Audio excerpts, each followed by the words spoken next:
Hello, and welcome to Learning to Give's presentation on social justice and youth community development and after-school programs.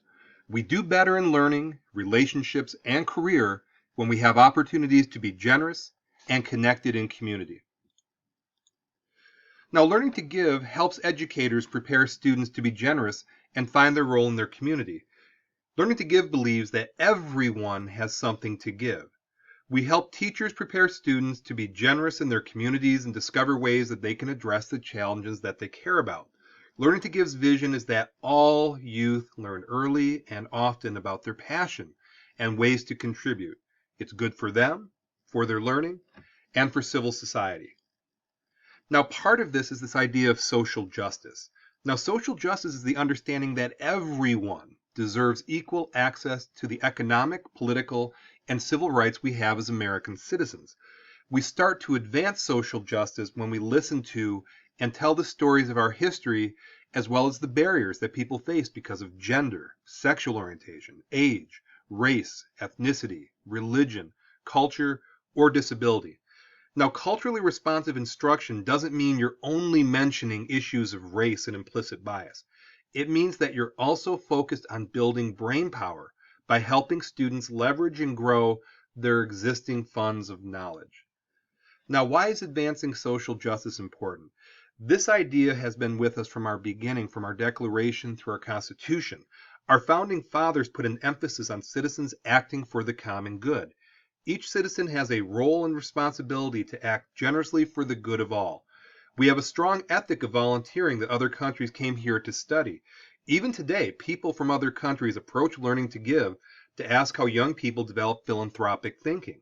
So it persists in lifelong participation for the good of their nation. Acting generously for social justice doesn't have to be a big project. We can act generously with our words, intentions, and our time in big and small ways. Now, what can you do for social justice?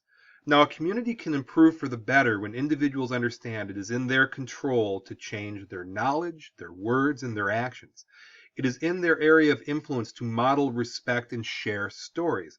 It is not in their control to change others' thoughts or behavior. And if that is their goal, they will feel angry, bitter, and helpless. And this idea applies to the teacher, it applies to the student. You have to understand there are things in your control for social justice and things that are not in your control. And ask yourself this question: what is in my control? And from a perspective of a leader, ask yourself this question: can I listen with respect to people with different perspectives? Can I learn the stories of barriers that people face? Can I lead by example with my kindness and my fairness? Can I share what I have learned about other stories of oppression and describe better ways of doing things to people? Can I join a group of people committed to social justice? And the opposite of this is, am I putting my time and effort into things beyond my control? And before you move on to social justice, take a moment to think about what is in your control and then go improve it. You can learn the history of social action. There's a rich history. Many lesson plans and service ideas come from Learning to Give. You can host a civil rights forum. Many ways to get started. And there's a link right here in green. Many justice-related service learning projects in this toolkit. As a classroom teacher myself who has used it, I can tell you firsthand, wonderful resources for teachers and students. And another idea that's important is advocacy. Now, this video will go over what advocacy is. So sit back, relax, and enjoy. Help people who were suffering and many who were discouraged and did not have the courage to try to take a stand for themselves. There is an indefinable, mysterious power that pervades everything. I feel it, though I do not see it. When you help someone directly, you are giving face to face, person to person, or maybe person to animal. You do something to address a need. Cheer on racers at an event. Maybe you help paint a mural on an old worn-out building to make a neighborhood look better, clean up a park, or volunteer to read to animals. Giving can also be indirect. You might organize a drive to collect books, school supplies, or toys for children right in your hometown. Or put your amazing jumping skills to the test and get people to sponsor your jump-a-thon so you can fund a well in Haiti. In these cases, you may never see the people you help, but you know you made a difference. Advocacy means supporting a cause, and it's another way to give. If you want to help people be healthier, you might make posters showing healthy choices, or host a health fair at your school. You could hold a meeting to show people why exercise or participating in team sports is good. Maybe you think people in your school should be nicer, so you help create a movement and show others how they can pay an act of kindness forward. When you advocate, you use your voice to influence or get people to get on board with a movement. Another way to give your time is to do research about an issue or topic. Maybe you help take water samples from a lake and then share how good it is, or isn't, with your community to get them to act. You could survey your classmates about safety. If there is a safety need, propose an idea or program that can help. When you do research and share your findings, you become the teacher and help educate and bring issues to life in your community. As you can see, there are many ways to give, and every one of them is important. When you give, it's contagious, in a good way. The people you help and those who see you are inspired to give too. Giving your time, talent, or treasure while taking action for the common good is good for all.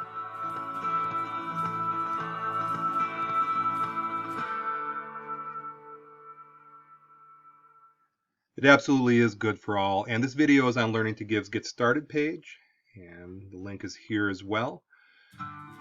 And another important area to address when you are engaging in philanthropic acts of social justice, acts of advocacy, is finding out what your students care about. Now, an outstanding exercise or activity is called Map Your Heartbreak, and there's a separate video gives you more detail. Now, I have done this activity with my students, and I can tell you firsthand, it really illuminates what they care about and sparks their passion. It's the match to the bonfire, if you will. So I strongly encourage you to start with Map Your Heartbreak as you move forward, and check out our video in more detail on how to do that. But it's fairly self-explanatory if you click on this link. And again, once you find out the needs, then you can pursue action to fulfill those needs. Now, another video I want to show you for Mr. Kayongo is how he did exactly this. So please watch this as well. Derek Kayongo is a former Ugandan refugee and founder of Global Soap Project. And my dad was a soap maker, and he also owned a printing press. He had a couple of businesses going, as every father does. And so I had seen him making soap before. So that stayed in my mind. And so when I ended up becoming a refugee and seeing how desperate people were without a small thing like soap. But then obviously I came to the US and I checked into a hotel. And I'll never forget, I got in there and they had 3 bars of soap. I just could not imagine that we threw away what is actually 800 million bars of soap every year into the landfills. Let's recycle the soap and make brand new soap out of it. We don't want to make the bars very perfect because we want to make sure that they don't go into the black market. So when you make them too perfect, then they want to be sold. So what I'm trying to do is make sure this soap reaches the right people, and those are refugees, vulnerable people like orphans, people who really need the soap. They're going to do what they call peeling, and I'm going to show you what the peeling looks like. So they'll do this. Okay? All that is peeling. Okay, so we're taking off the full layer. That way we have the deeper side of the soap. And so what will happen is you get all this residue here, which we get off, and here's a well-peeled bar of soap that is ready for what we're going to call the spidering process. And as we put it in the machine is going to digest this into those spiders we talked about. What the machine will also do is heat up the soap, and that is when the soap is going through the machine, the heating area, and melting, and then at the same time cooling the bar of soap. So when it comes out, it's a little bit soft and tender, but it has to actually thaw for about a day, and that will give us a very hard bar of soap. This is what we need to really invest in. These kinds of solutions that are sustainable, that don't have you don't have to think so big. This is a simple thing to do. So when I'm talking to people, I tell them, the simple problem, simple solution, let's go to work. It's a fantastic story.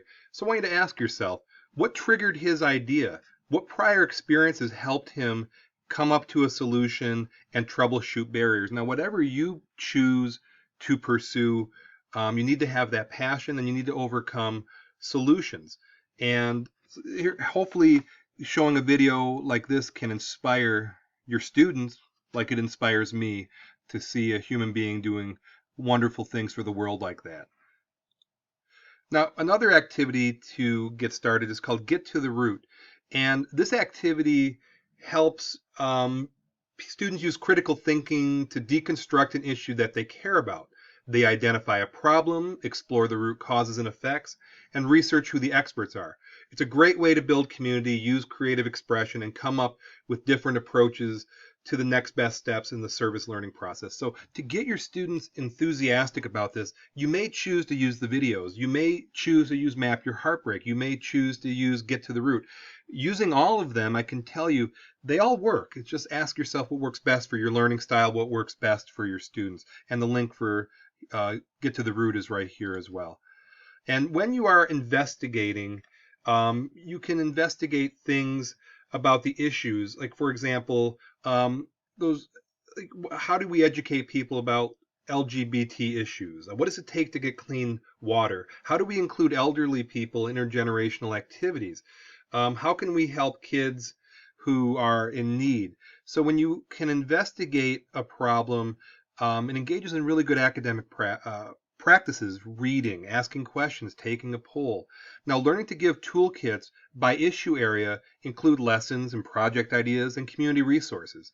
Then you can brainstorm some next steps and solutions for your community. So there's a lot of good stuff. The final video is a fantastic teacher that I know named Joyce Matthews, and she's going to talk about the impact that service learning can have on students.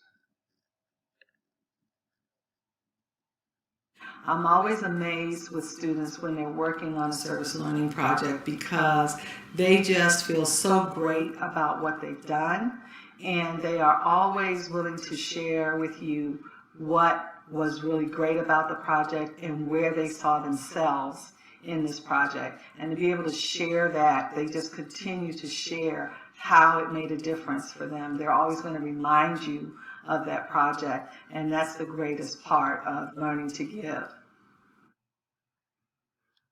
All right, so hopefully with this presentation I have encouraged you to get enthusiastic about service learning and to have programs. Learning to Give has dozens and dozens and dozens of fantastic ideas that will work for your school.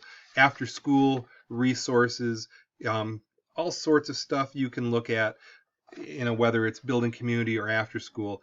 Again, please go to the learningtogive.org site and find what suits you and your school best. And quick website tour, if you want to peruse the site very quickly, you can click on the following links about how to build community, develop skills and knowledge, how to take action. These toolkits are fantastic. PD modules with quizzes at the end and certificates. So please check out these links here, and they will be a very good guidepost to get you started. And again, the staff of Learning to Give, we welcome any correspondence. Please get in touch with us.